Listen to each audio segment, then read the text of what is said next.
Hello, hello, hello. Welcome back to my channel. This is Paul the Plant Parent, and I want to show you a couple of pretty plants. Now we have two that are variegated. You've seen before. I talk about them all the time. And this one you haven't seen in a little while. It's one of my Peperomias, but let's start with this one right here. First of all, before I start, how are you guys? You doing okay? I never ask you how you're doing, and I just want to show you my plants. That's rude. You good? Okay, good. This is my bromeliad that I got at a pet store, believe it or not. And it was almost dead. The inside was rotten. It was in this like tube where it wasn't getting any air circulation. So I brought it home, took it out, cleaned off the roots. It was just in like that water gel, like those little pieces of jelly that hold on to water. So I took it out, washed it off really good, put it in some acrylic yarn, and sure enough, a pup started to grow. It is growing very quickly for a bromeliad, I might add. This plant, this little baby is doing very well already. It was just a little stub the last time I showed you. And now it's starting to get its own color. It's getting its own life of its own. And Mama is starting to look even better than ever. Like her leaves are nice and shiny and supple and firm, and she's happy. I missed this plant a couple times a week.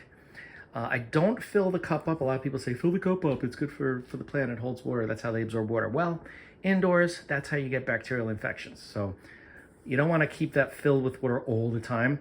So I spray all around here. There's a little bit that ends up in the cup, but just a little bit. And then I missed the baby, and I missed the substrate, which is the acrylic. Doing great. This plant is doing great. This is in a south-facing window. I believe this type, I'm not sure what cultivar this is, but I believe it can handle full sun. And because of that, it's starting to get this really cool pink blush on the leaves, because this is the side that the sun is coming from, because I want the baby to get some sun. So you can see the difference. This side doesn't have that color. It has the variegation, but it doesn't have that red blush to it, which the sun stress is creating. But the baby is growing really fast. I'm very excited. And my goal with this plant is not to grow it so that I could sell the pups, nothing like that. I want pup after pup after pup, because I've seen clusters of these that are huge and they look so cool. They look so cool. And I love anything that doesn't live in a traditional soil mix. Epiphytes are one of them. So bromeliads, right up my alley. Especially ones that grow as fast as this one. I wasn't expecting this pup to grow this quickly. I'm pleasantly surprised, excuse me. So yeah, this is a Nerogelia. I'm not sure what type, but it's a mini Nerogelia. It's not the full-size plant, because the normal Nerogelias are really big. This one is a mini, and I just love it. And I love this little puppy, and I can't wait to see more. I don't know if there's going to be another pup that grows off of the base of this mother, or if there's going to be a pup that grows off of this pup when this gets older, but we will find out, and I will show you, because you're coming along with me for the ride. So that's that. Okay, Bromeliad Nerogelia. Boom. Next up, we have not seen this in a little while. It has grown a lot. This is my Peperomia Frost. It is almost like a moonlight kind of silver gray color, and it's been blooming like crazy. And they bloom, then they fall off, but I don't worry about the bloom so much. I just want those leaves. Look at that. Let me put it under the light so you guys can see it. It's just really cool, and it grows really well. Like this Peperomia grows better than almost any other Peperomia that I have. The other ones are kind of slow, or they go through phases where they're not really doing much of anything. This one just continuously puts out leaves. They propagate easily. I took the leaves, I put them in sphagnum moss and some in water, and each one of them propagated without a problem.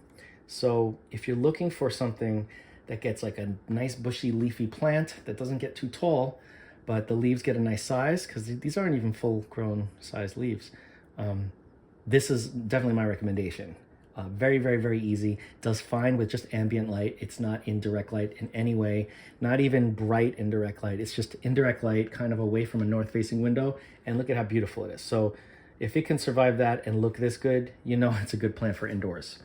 So Peperomia Frost. I think you'll love it. All right, and next, I'm gonna take the camera off of the stand to show you this one. I just wanna show you up close. This is one of my pink stripe, Tradescantia pink stripe, which is like the variegated form of the purple heart.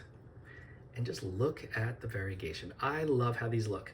Now, in full sun, these will be dark, not dark, very bright, hot pink stripes, right? That's in full sun, which is nice. It's a little bit distracting how bright it is, right? But indoors, I really like the coloring because depending on how much light each individual leaf is getting, it'll be a little different. You can see that these get more light, so there's more pink, right? But the leaves that don't get a lot of light, it's just like a cream variegation. So you have cream, dark green, light green, pink, and that's what you get indoors. Outdoors, it would all be bright pink and purple, which is nice also, but I like this because it's almost like tricolor. You know what I mean? Like you have more than just the pink and purple, maybe even quad. I don't know, but indoors, really cool. This is what it looks like without any light. Oh, that almost fell. I propped it up there so that I can talk about it. But yeah, I think this is one of the coolest cultivars. Doesn't get nearly enough attention, or you don't see enough videos or information on them, probably because they're not rare and they're not expensive, but I don't care. I just think they're beautiful. Look at this. The way that they trail too. They just grow like crazy. Very, very fast growers, just like the Purple Heart. And they propagate very easily. All you have to do is take a cutting, and right at the nodes, you'll get the roots. You could see I already had taken a cutting over here, and from that cut, we grew this new branch right here. So as you can see, nothing can stop this plant, and I love it. This one is about 3 to 4 feet away from a south-facing window, but it's kind of behind some other plant stands, so it's not really getting any direct sun. But again, I don't mind that. Actually, I prefer it like this. I could easily move this right into the window, but I like this striking difference. You know, the leaves that don't get the sun have that cream, light green variegation with the dark green, and then the ones with the sun will get the pink and purple. Look at that. Just so cool. It really is a cool plant. And this is, oh, that's what this is from. The cut that I took here, I don't know if you've been following, but the cut that was here was the completely variegated, all pink little sport that I still have growing. I'm still trying to isolate it. It's still surviving, growing on its own, but it's starting to morph a little bit. It's starting to change and turn a little bit green, but not the same color green that the rest of the plant has. The rest of the plant, when it's not in the sun, and I always say this, has like an olive green coloring, but that sport that I have isolated has like almost like a lime green or apple green color with pink. Like the whole leaf is like a pink and a mix between a pink and a light green, which is really cool. So we'll see what happens. It could, you know, just die off and not survive, which would make me very sad, and I'll cry. I'll cry on camera if that happens. I'm kidding, I won't do that. That's embarrassing. But I will definitely let you know what happens, because if I could isolate that into something completely different and new and stable, it has to stay with whatever the variegation or coloring is. It has to obviously stay and can propagate from it, but we'll go through that journey together and see exactly what comes of it. But yeah, that's about it. Just a short video to show you guys what's been going on. And yeah, if any questions about these plants, reach out, let's talk. I definitely recommend these. I mean, I don't know, a lot of people aren't into bromeliads. I don't have like a huge collection of bromeliads or anything. I have a bunch of air plants and you know, other epiphytes, but this is the only other bromeliad aside from my tillandsia that I have. But yeah, if you're interested in any of these things, just let's talk about it. And I can also help you source them if you can't find a place that you can get them, because they seem to be everywhere, but just so pretty. Look at those leaves. Now that I can get up close, you can actually see the texture and the silver coloring. It's just stunning. It's a stunning plant. And I can't wait for this to get really big. I want it to get big. I don't know how big it's gonna get because, you know, technically Peperomia don't really grow that big, but this one seems to be growing. I mean, like, the leaves are getting big. Like, look at how big this leaf is, right? It's getting there. So yeah, anyway, reach out, we'll talk. Don't forget to like, comment, share, subscribe, hit that bell if you want to be notified, and I will see you in the next video.